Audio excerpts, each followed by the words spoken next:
কাঁঠালের বিচি দিয়ে কুমড়ো শাকের এমন মজাদার রেসিপি আগে কখনো খেয়েছেন? একবার এইভাবে রান্না করে খেলে স্বাদ অনেক দিন মুখে লেগে থাকবে। রুটি, ভাত কিংবা পরোটা সব কিছুর সাথে দারুণ লাগে। এত সহজ উপকরণে এত অসাধারণ স্বাদ হবে, না খেলে বিশ্বাসই করবেন না। শেষ পর্যন্ত ভিডিওটি না দেখলে এই দুর্দান্ত দেশি রান্নার আসল কৌশল মিস করবেন। আজই বানিয়ে পরিবারের সবাইকে চমকে দিন। আর রান্নার শেষে এমন একটি জিনিস মিশিয়ে স্বাদকে বাড়িয়ে তুলুন 10 গুণ। সেরকমই টিপস দেখতে হলে ভিডিওটি লাইক দিয়ে শেষ পর্যন্ত অবশ্যই দেখতে হবে। হ্যালো এভরিওয়ান, আসসালামু আলাইকুম, welcome back to my channel. আপনারা সবাই কেমন আছেন? আশা করি যে যেখানে আছেন সবাই অনেক অনেক ভালো আছেন এবং সুস্থ আছেন। কাছে অথবা দূরে, দেশ অথবা দেশের বাহিরে যে যেখান থেকে ভিডিওটি দেখছেন সবাইকে অসংখ্য ধন্যবাদ। সবার জন্য অনেক অনেক দোয়া এবং শুভকামনা রইল। আমার চ্যানেলে নতুন হলে চ্যানেলটি সাবস্ক্রাইব করে বেল অন করে রাখতে পারেন নিত্য নতুন সাধারণ জিনিস দিয়ে অসাধারণ রেসিপি পাওয়ার জন্য। আর আজকের রেসিপিটি বেশি ভালো লাগলে একটি শেয়ার করে সবাইকে দেখার সুযোগ করে দিবেন। আপনাদের একটি শেয়ারে অনেক অনেক আপু ভাইয়াদের উপকারে আসতে পারে। কথা না বাড়িয়ে চলুন দেখে নেওয়া যাক মজাদার রেসিপিটি। এখানে আমি 1 মুঠো কুমড়ো শাক নিয়েছি। শাকগুলো আলাদা করে বেছে নিয়েছি এবং ডাঁটাগুলো আলাদা করে নিয়েছি। আর এখানে আমি অফ ক্যামেরায় কিছু কাঁঠালের বিচির উপরে খোসাটাও ছাড়িয়ে নিয়েছি। এখন কাঁঠালের বিচির লাল আবরণটা এখন তুলে নেব। তার জন্য নিয়েছি একটি মিক্সিং বল, আর এখানে দিয়েছি 1 কাপ ফুটন্ত গরম পানি। তারপরে নিয়েছি 1 ফালি লেবুর রস। গরম পানিতে লেবুর রসটা দিয়ে দিচ্ছি। তারপরে এখানে 1 টেবিল চামচ বেকিং সোডা মিশিয়েছি। ভিডিওটি স্কিপ হয়ে গেছে, তার জন্য আন্তরিকভাবে দুঃখিত। তারপর দিয়ে দিছি কাঁঠালের বিচিগুলো। এখন চামচ দিয়ে নেড়ে চেড়ে আমি রেস্টে রেখে দিব প্রায় 20 থেকে 30 মিনিটের জন্য। এখন রেস্টে রেখে আমি কেটে নিব কিছু চিংড়ি মাছ। এখানে দেশি ডিমালা চিংড়ি মাছ নিয়েছি। আর এই চিংড়ি মাছ দিয়ে যে কোনো সবজি, শাক যেটাই রান্না করেন না কেন স্বাদ কিন্তু অতুলনীয় হয়, কারণ এই চিংড়ি মাছগুলো খুবই মিষ্টি। তাই এখন চিংড়ি মাছগুলো আমি অফ ক্যামেরায় কয়েকবার পানি ফাল্টিয়ে ধুয়ে নিচ্ছি। এখন জাস্ট কেটে নিব। আর এখান থেকে কিছুটা চিংড়ি মাছ এবং মাথাগুলো আমি ব্লেন্ড করে নিব। আর দেখতেই পাচ্ছেন খুব সুন্দর চিংড়ি মাছগুলো একদম তরতাজা। এখন কিছু চিংড়ি মাছ এবং মাথাগুলো আমি ব্লেন্ড করে নিয়েছি, একটা বাটিতে ঢেলে নিছি। এর ফাঁকে কাঁঠালের বিচিগুলো পুরোপুরি ভিজে গেছে। এখন লাল আবরণটা তুলে নিব। তার জন্য নিয়েছি আমি বাটনা। মাত্র 2 থেকে 3 মিনিটেই লাল আবরণটা তুলে ফেলতে পারবেন এই বাটনাতে ঘষে।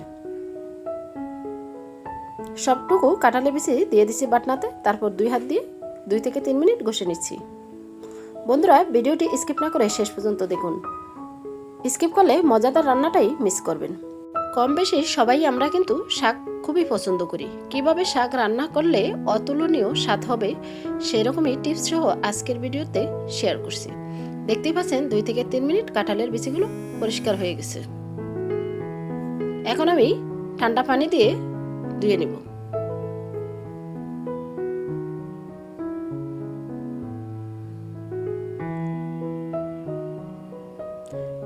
এখানে কিছুটা লাল আবরণ রয়ে গেছে। আপনারা চাইলে এটা পুরোটাই তুলে নিতে পারবেন হাত দিয়ে কিছুক্ষণ সময় করে। এখানে হালকা একটু আবরণ রয়ে গেছে, সেটা আর আমি তুলব না। এখন আমি 3 থেকে 4 বার পানি পাল্টিয়ে ধুয়ে নিব। ধোয়া হয়ে গেছে। এখন আমি মাঝখানে ফালি দিয়ে কেটে নিব।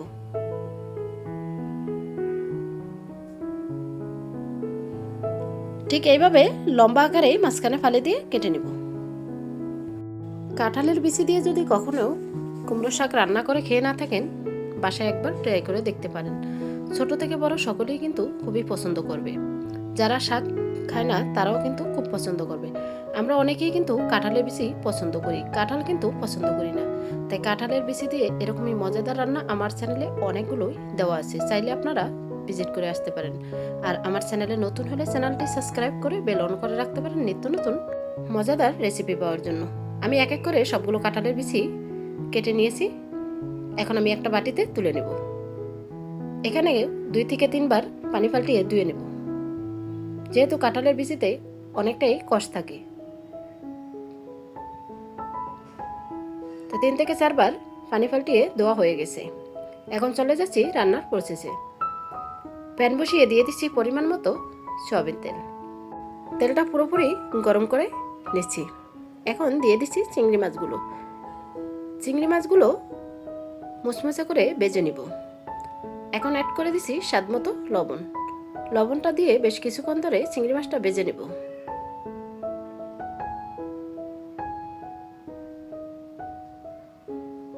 তারপরে অ্যাড করে দিব 1 টেবিল চামচ হলুদের গুঁড়া। এখন হলুদ আর লবণ দিয়ে চিংড়ি মাছটা পুরোপুরি ভেজে নেব। তারপরে অ্যাড করে দিছি আদা বাটা, রসুন বাটা এবং পেঁয়াজ বাটা। এখানে বড় সাইজের 2টি পেঁয়াজ, 1টি রসুন এবং 1 টুকরো আদা পেস্ট করে নিয়েছি। আদা রসুন দিয়ে বেশ কিছুক্ষণ ধরে ভেজে নেব, যাতে আদা রসুনের গন্ধ না থাকে।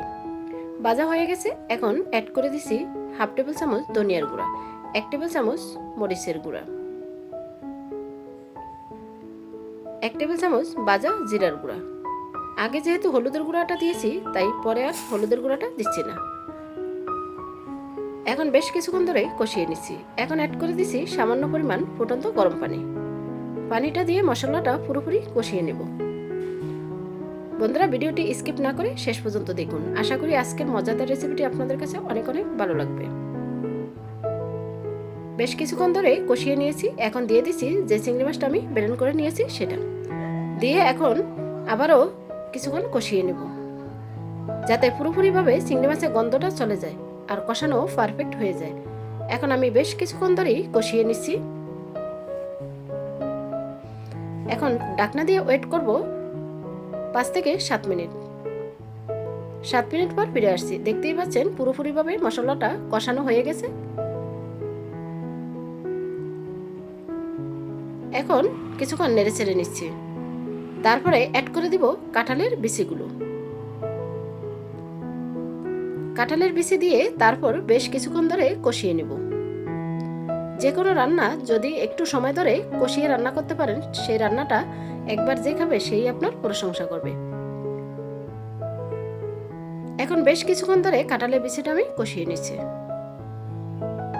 বন্ধুরা, ভিডিওটি দেখতে দেখতে যারা এই পর্যায়ে চলে আসছেন, একটি লাইক দিতে ভুলে গেছেন। ছোট্ট একটি লাইক দিয়ে ভিডিওটি শেষ পর্যন্ত দেখে কমেন্টের মাধ্যমে মূল্যবান মতামত রাখবেন। আপনাদের একটি লাইক, একটি কমেন্ট আমাকে ভিডিও করার উৎসাহিত আরও বাড়িয়ে দিচ্ছে।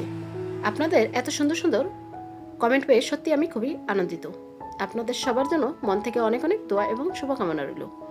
বেশ কিছুক্ষণ ধরে কষিয়ে পানি দিয়ে দিছি। তারপর আবারও ঢাকনা দিয়ে ওয়েট করছি কিছুক্ষণ ধরে। কিছুক্ষণ পর ঢাকনা তুলে আবারও নেড়ে চেড়ে নিছি। এই পর্যায়ে কিন্তু কাঁঠালের বিচিগুলো হাফ সিদ্ধ হয়ে গেছে। এখন আমি কিছুক্ষণ নেড়ে চেড়ে অ্যাড করে দিব কুমড়ো শাকের ডাঁটাগুলো। আর শাকগুলো সিদ্ধ হতে 3 থেকে 4 মিনিট সময় লাগবে। তার জন্য শাকটা সবার শেষেই দিব। শাক যদি সবুজ না থাকে খেতে কিন্তু একদমই ভালো লাগে না। শাক সবুজ রাখার জন্য আগে ডাঁটাগুলো কষিয়ে ভালো করে সিদ্ধ করে নেবেন। তারপর শাকটা দিয়ে 3 থেকে 4 মিনিট রেখে নামিয়ে নেবেন। তাহলে শাকের কালারটা একদম পারফেক্ট সবুজ থাকবে আর সেই শাক খেতে কিন্তু ভীষণ টেস্টি হবে। তা ডাঁটাগুলো দিয়ে বেশ কিছুক্ষণ ধরে কষিয়ে ঢাকনা দিয়ে ওয়েট করছি। এখন ঢাকনা তুলে আবারও কিছুক্ষণ কষিয়ে নিচ্ছি। এখন আমি অ্যাড করে দিব এখানে ফুটন্ত গরম পানি। 2 কাপ পানি দিয়ে দিচ্ছি। এই পানিতেই পুরোপুরি সিদ্ধ হয়ে যাবে কাঁঠালের বিচি এবং ডাঁটা। এখন কিছুক্ষণ নেড়ে ছেড়ে আমি ঢাকনা দিয়ে বেশ কিছুক্ষণ ধরে ওয়েট করব।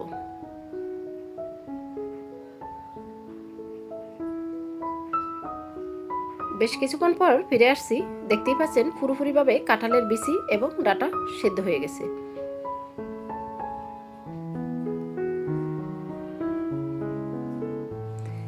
এরকম মজাদার একটি রান্না যদি থাকে তাহলে মাছ মাংসের স্বাদকে সত্যি হার মানাবে। এখন অ্যাড করে দিছি আমি শাকগুলো দিয়ে বেশ কিছুক্ষণ ধরে আবারও কষিয়ে নেব।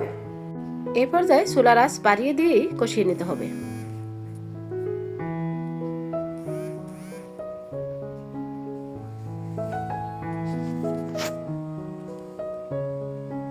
বেশ কিছুক্ষণ ধরে আমি শাকগুলো কষিয়ে নিচ্ছি। এখন ঢাকনা দিয়ে 2 থেকে 3 মিনিট ওয়েট করব। 2 2 থেকে 3 মিনিট পর ফিরে আসছি। দেখতেই পাচ্ছেন পুরোপুরিভাবে রান্নাটা কমপ্লিট হয়ে গেছে। শাকের কালারটাও মাশাআল্লাহ সবুজই রয়ে গেছে।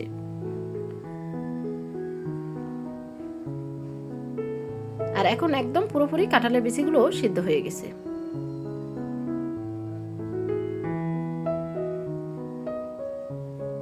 এখন এখানে কিছুক্ষণ নেড়ে ছেড়ে অ্যাড করে দিব বাকি 2টি জিনিস, যেটা দিলে এই রান্নার স্বাদ কিন্তু 10 গুণ বাড়িয়ে দিবে। সেটা হলো 1 টেবিল চামচ ঘি। আমি এখানে 1 টেবিল চামচ ঘি দিয়েছি। ঘিয়ের ফ্লেভারে শাকের স্বাদ কিন্তু বহুগুণে বেড়ে যাবে। তারপরে অ্যাড করে দিয়েছি হাফ টেবিল চামচ ভাজা জিরার গুঁড়া।